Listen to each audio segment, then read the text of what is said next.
Hola, soy la hermana Sandra Madoni y hoy les vengo a hablar de Juan 10.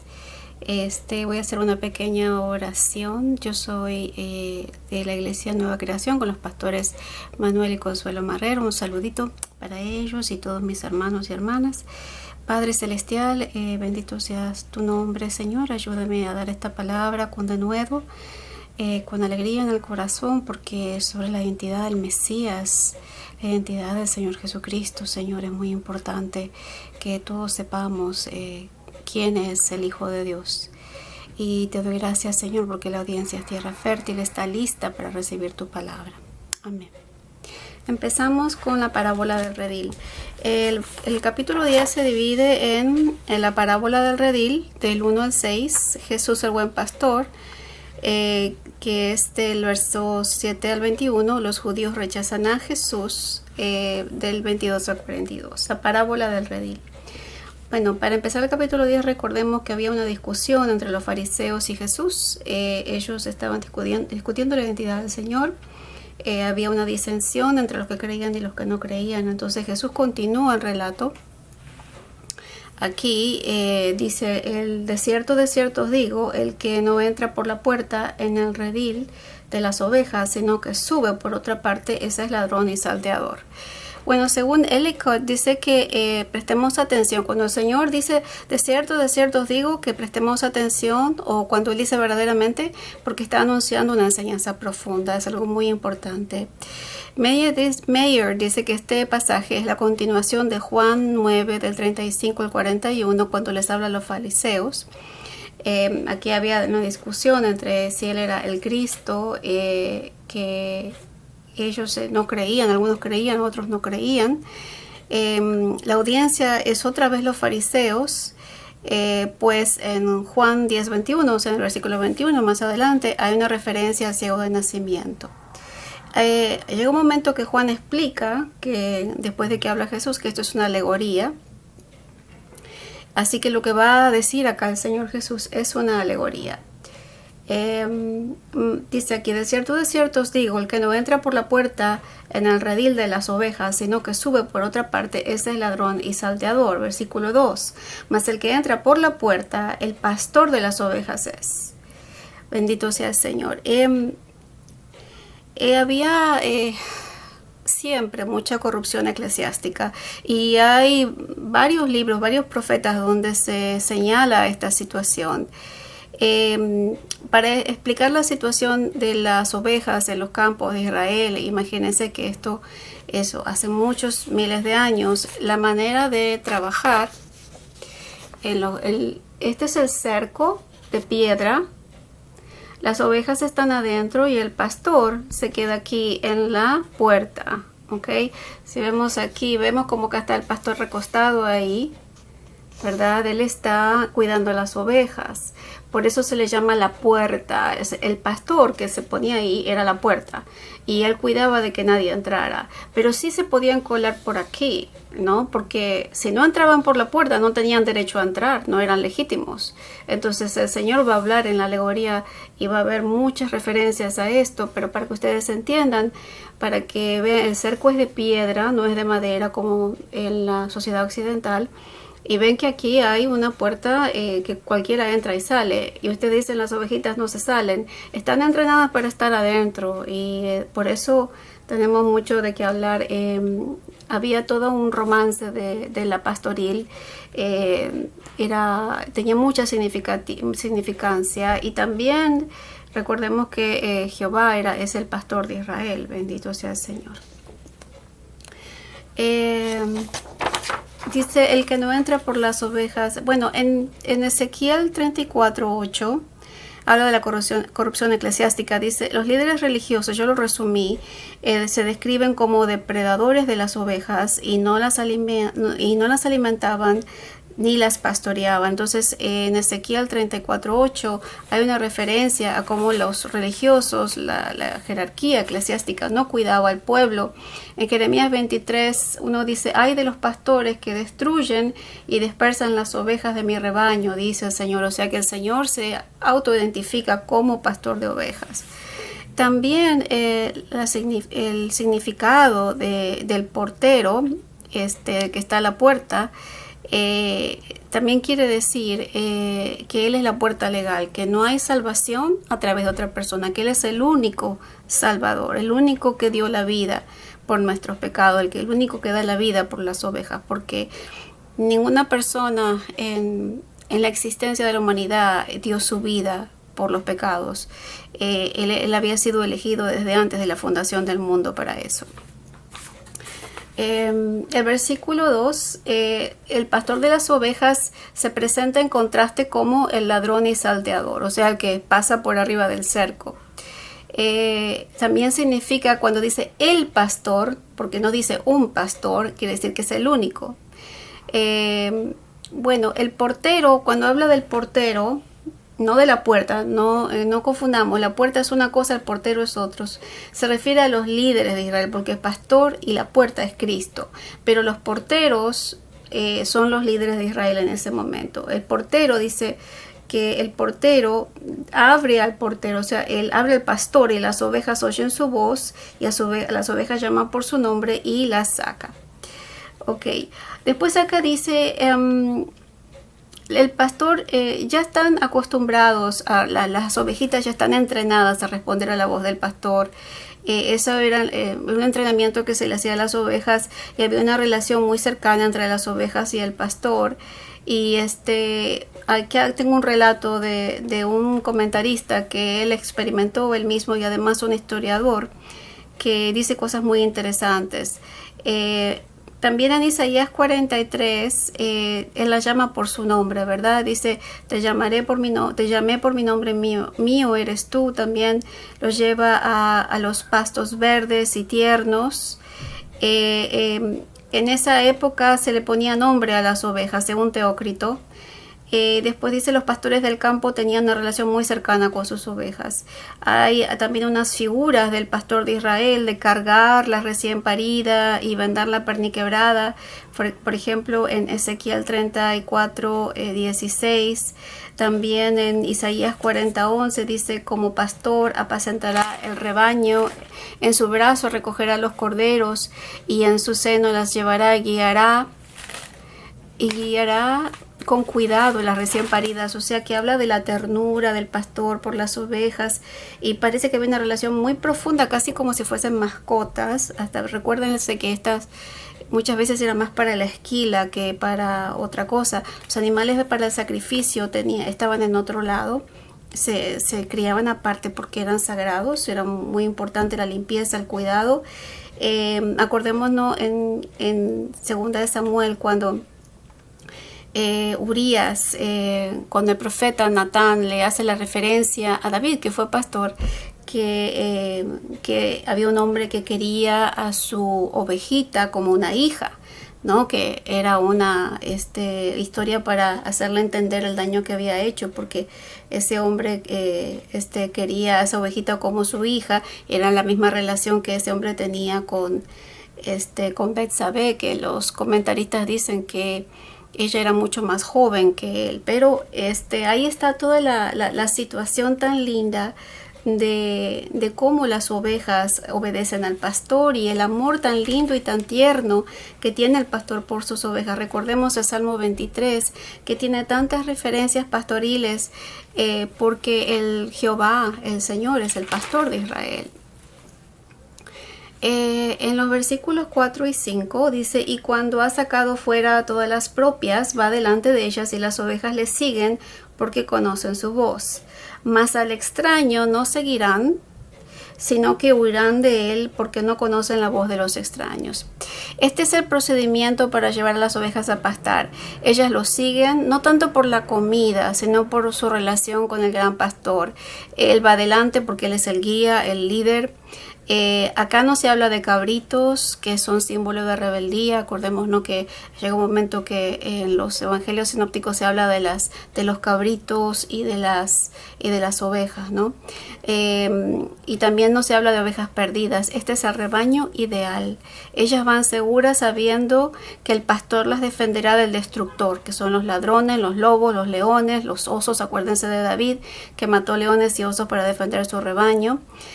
Según Vincent Word Studies, este comentario que viene de Westcott, dice: se les enseña a seguir y a no salirse del camino donde hay, por ejemplo, campos de trigo que son una tentación para ellos. El pastor las llama de tanto en tanto a las ovejitas para recordarles su presencia.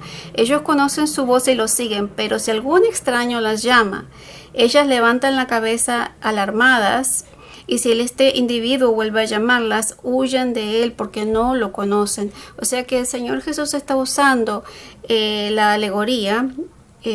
O sea, la alegoría es una comparación. Esto no es una parábola. La parábola lleva una historia, ¿verdad? La alegoría es solamente una comparación. Es como una vecina de la metáfora, ¿verdad? Es una comparación entre el pastor campestre, el pastor de los campos, como David lo era cuando era joven, y el Redentor de Israel. Versículo 5, seguimos. Los fariseos no entendían el significado de la alegoría y se quedaban pasmados. El Señor muchas veces le vuelve a explicar de diferentes maneras. ¿Ok? Dice aquí el 6. Esta alegoría, dice Juan, lo aclara, les dijo Jesús, pero ellos no entendieron qué era lo que les decía. Bendito sea el Señor. Aquí vamos a la sección Jesús el buen pastor, que es del 7 al 21. Jesús es nuestro buen pastor. Ahora le dice otra vez el Señor, porque vio que no entendieron. De cierto os digo, yo soy la puerta de las ovejas. Él es la puerta, la salvación. O sea que recordemos que el pastor se ponía acá, ¿no? Lo ven aquí. Y él peleaba hasta la muerte por sus ovejas. Él realmente, porque eran suyas, no le habían pagado un salario para estar ahí, eran sus ovejas y él daba la vida por ello, porque de ellos depende el sustento, depende el abrigo para el invierno. O sea, una relación de ese tipo con esas ovejas.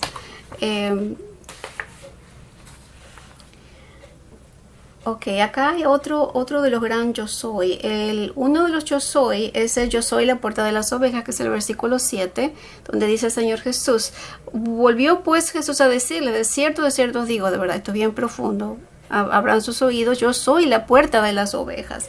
Más adelante él dice: yo soy el buen pastor, en el verso 11, o sea que hay una relación entre las dos cosas. En Nehemías 3:2 habla de la puerta de las ovejas. Es una de las menciones. Acuérdense que Nehemías habla de la reconstrucción de Jerusalén, y él dijo: y hay en Jerusalén la puerta de las ovejas, un estanque que en hebreo es llamado Betesda, que es casa de misericordia. Y les recuerdo que la puerta de las ovejas en el templo de Jerusalén eran las ovejas que eran para el sacrificio. O sea que hay toda una simbología, un acercamiento que apunta a Jesús como el Mesías. Según Bengals Nomen, Cristo es la puerta y el pastor. Son las dos cosas y nadie más lo es. Verso 8. Todos los que antes de mí vinieron ladrones son y salteadores, pero no lo oyeron las ovejas. Explica otra vez lo que se dijo antes. Los falsos profetas, los falsos mesías, los falsos líderes no apuntaban a Cristo, al Mesías, y buscaban su propia gloria. Número 9. Yo soy la puerta, y el que por mí entrare será salvo, y entrará y hallará pastos. Él es la única puerta legal para ser salvo. No hay ninguna otra puerta para la salvación. No es otro ser humano, no son las buenas obras, no, solamente Jesucristo. Después acá hay una expresión que no la entendemos bien, porque en el español, cuando traducido, pero bueno, no tiene sentido para nosotros, son dos verbos. Sin embargo, viene de un proverbio hebreo que significa caminar libremente como si estuviese en su casa, ¿no? Y acá Westcott lo dice de una manera muy linda. Dice: el creyente nuevo se mueve en el reposo santo como un niño que está en la casa de su padre, bajo el privilegio de ser hijo.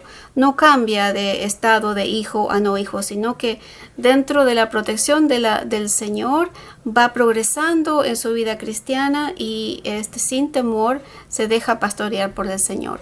Esta expresión de ir y venir también lo encontramos en Deuteronomio 28:6, donde existe la misma, el mismo paralelo. Son esos dos verbos que se usan juntos. Bendito sea el Señor.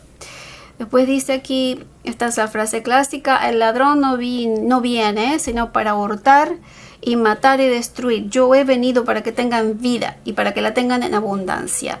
Bueno, aquí se distinguen los dos propósitos, porque el primer propósito es el de Satanás, que vino para eso, vino como destructor. Y el Señor, el propósito del Señor es para vida y vida en abundancia. Es un contraste fuertísimo. Recordemos que antes el Señor en Juan 8:44 había descrito al diablo como homicida y mentiroso, como que es su forma natural de ser. Y vino a robar, matar y destruir. Acá lo pone como ladrón, y también primero lo puso como ladrón, como salteador, y también como mentiroso, ¿verdad? Entonces todas esas cosas malas son del maligno. Bendito sea el Señor. Versículo 10. 11. Yo soy el buen pastor da la vida por sus ovejas.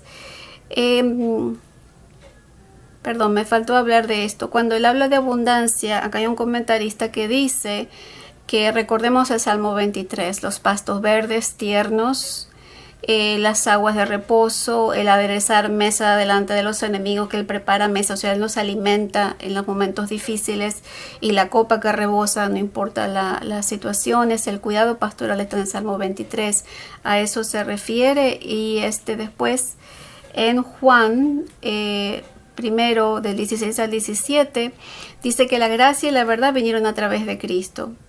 Y luego en Tito 3, del 8, bendito sea el Señor, dice: nos salvó no por obras que hubiésemos hecho, sino de acuerdo a su gracia, a través del lavamiento por el nuevo nacimiento y la renovación por su Espíritu Santo.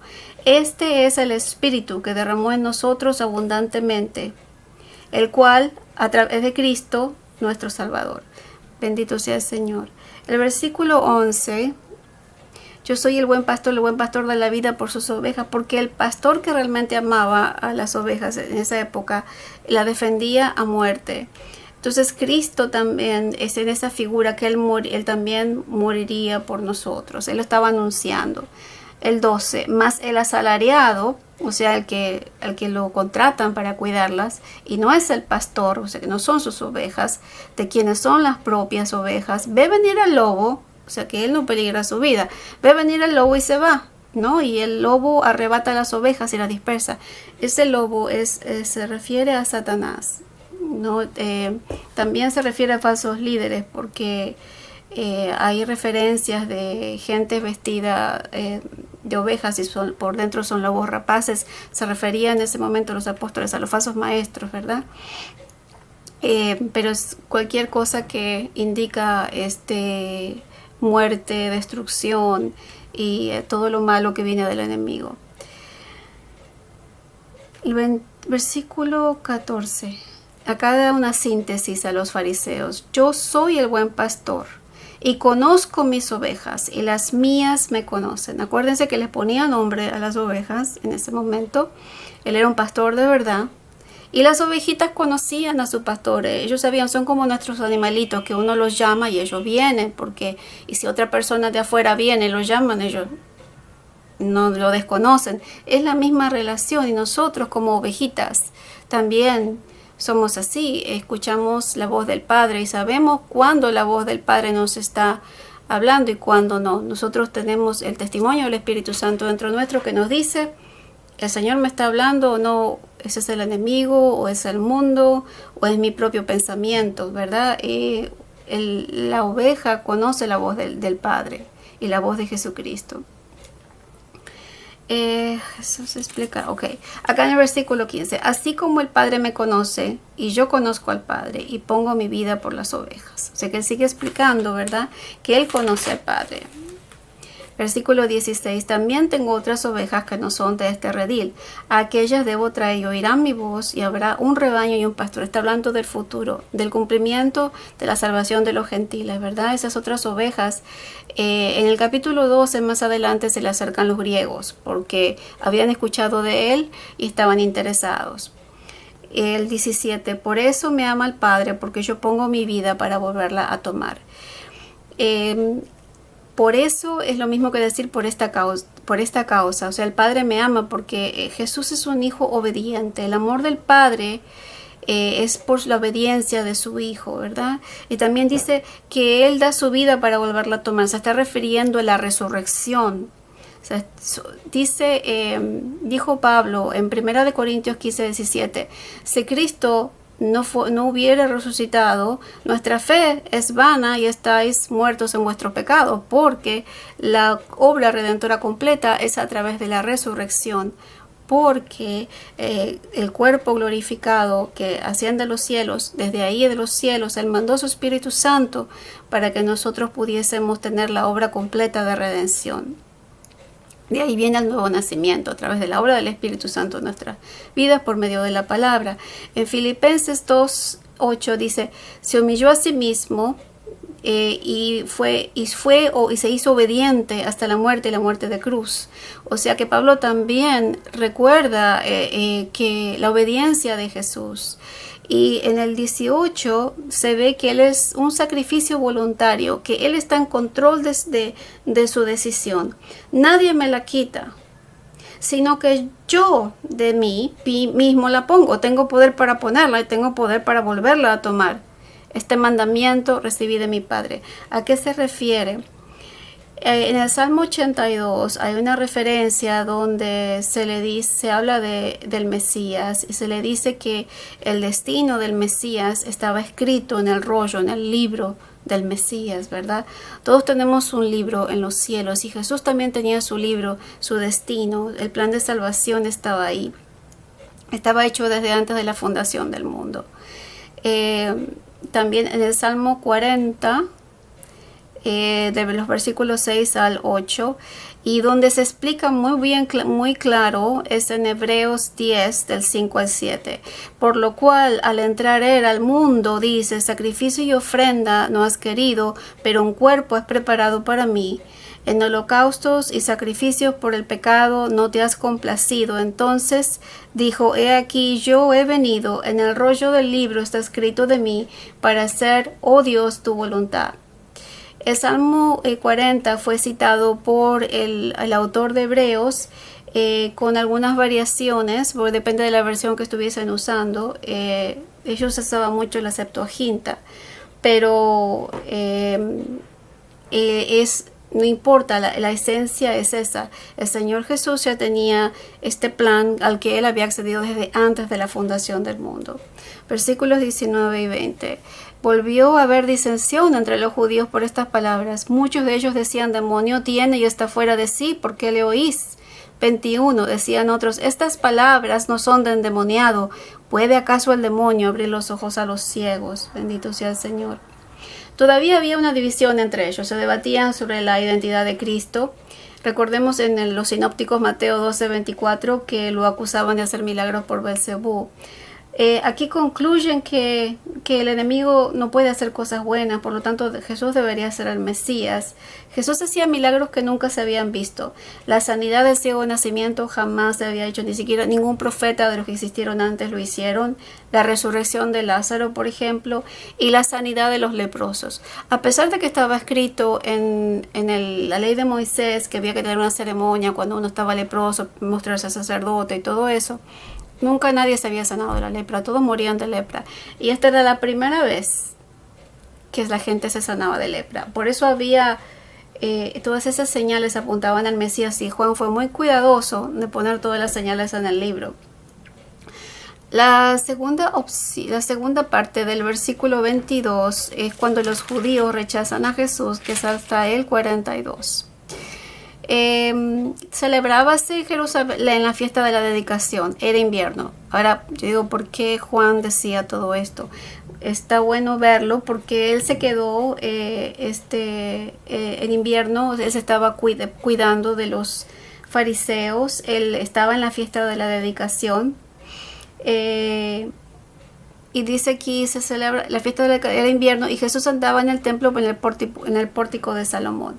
El pórtico de Salomón es un poco un lugar donde la gente estudiaba antes. Yo voy a poner aquí, esto es como se ve más o menos en la reconstrucción. Y esto era lo que pasaba. Ahí la gente se reunía a estudiar con sus discípulos. O sea que los rabíes se iban ahí con sus estudiantes a estudiar la Torá, ¿verdad?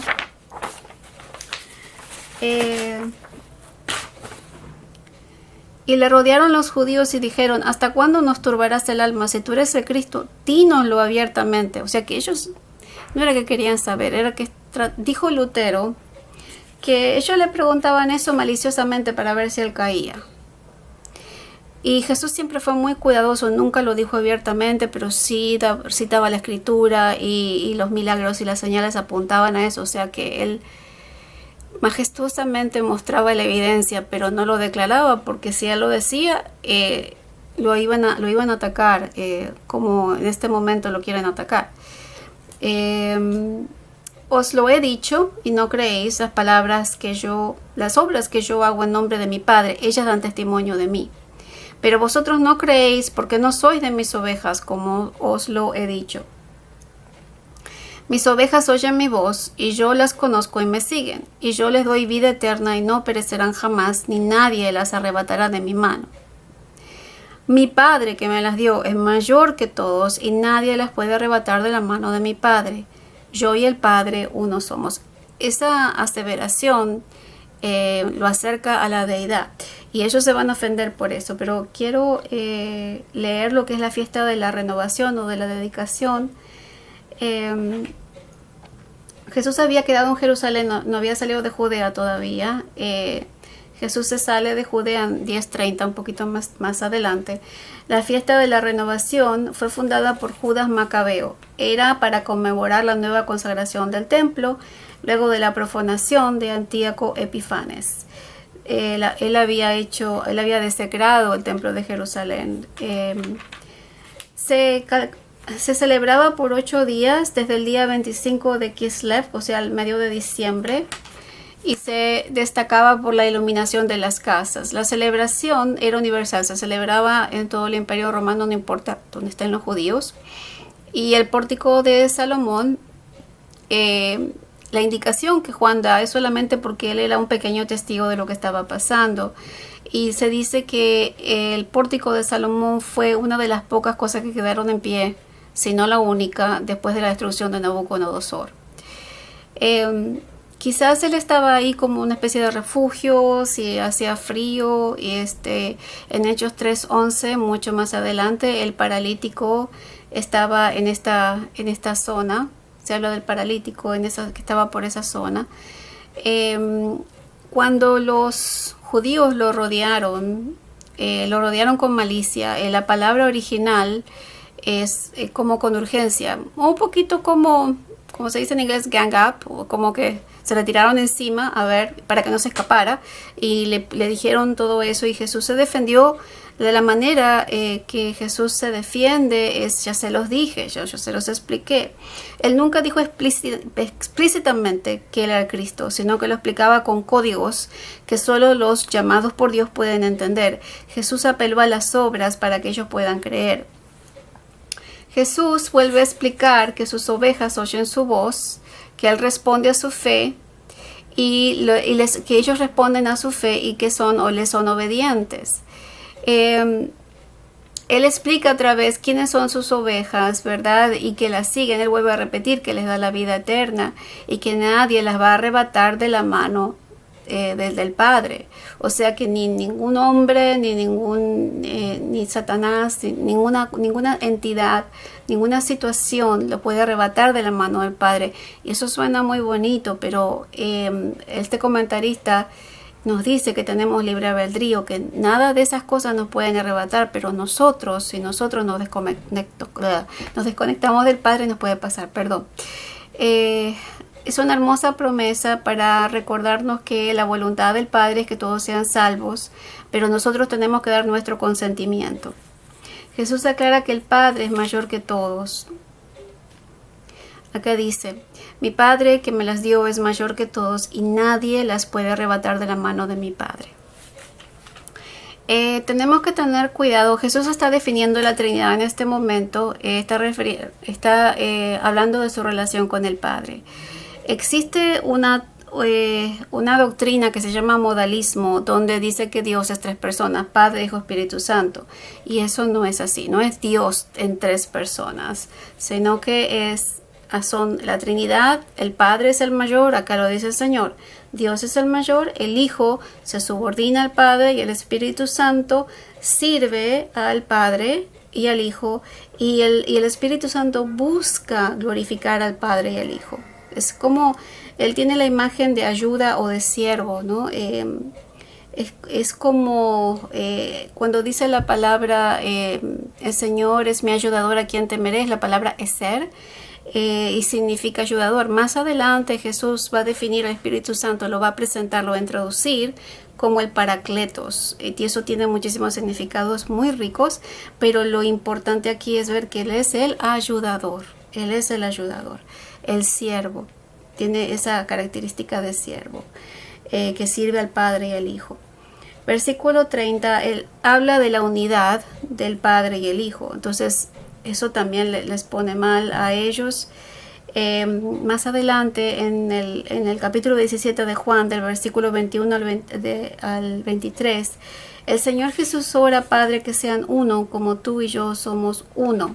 Le hablaban de esa conexión, de esa unidad, de esa relación de amor, ¿verdad? Esa unidad de amor. Para los judíos lo que Jesús dijo era un acto de blasfemia, ¿verdad? Entonces ellos volvieron a tomar piedras porque ya lo habían hecho antes para apedrearle, y Jesús le dijo, muchas buenas obras he mostrado de mi Padre, ¿por cuál de ellas me apedreáis? Lo que está haciendo el Señor Jesús ahora es usar como términos legales, porque la manera que lo están cuestionando Él es como si Él estuviera enfrente del Sanedrín, o sea que está en una especie de juicio informal. Y ellos consideran que eso es un acto de blasfemia que se castigaba con la muerte. Moisés había mandado apedrear a los falsos profetas en Deuteronomio 18:20. Pero la respuesta del Señor era tan poderosa que ellos desisten de hacer eso. Lamentablemente ellos estaban totalmente ciegos, no tenían la revelación espiritual del Espíritu Santo y veían las cosas desde afuera. Según el comentario de Púlpito, todo el vocabulario que se usa en este pasaje cuando existe esa discusión de Jesús con los fariseos es típico de la corte del Sanedrín. Y voy a leer aquí. Le respondieron los judíos diciendo, por buena obra no te apedreamos, sino por blasfemia, porque tú siendo hombre te haces Dios. Jesús le respondió, versículo 34, ¿no está escrito en vuestra ley, yo dije, dioses sois? ¿Verdad? Es importante que no malinterpretemos las cosas, no podemos tomar las palabras literales.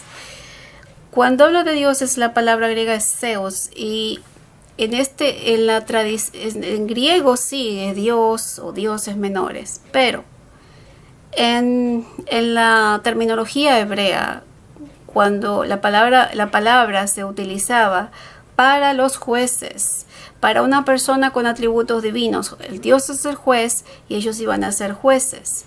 En el Salmo 82:6 se habla de eso, los hombres sabios, hombres que iban a ser jueces o magistrados. Entonces lo que Jesús está haciendo es una explicación legal. Él está utilizando la escritura para defenderse. Dice, si llamó dioses, o sea, jueces, magistrados, personas con atributos como de Dios, aquellos a quienes vino la palabra de Dios, miren, fíjese bien que no está hablando de dioses como Hércules, como los dioses griegos o los dioses paganos, sino a quienes vino la palabra de Dios. La escritura no puede ser quebrantada, o sea que a la escritura no se le puede restar autoridad, eso es lo que le está diciendo. Versículo 36. Si no puede quebrantarse eso y se le dice a esas personas dioses, al que el Padre santificó y envió al mundo, vosotros decís, tú blasfemas porque dije, hijo de Dios sois.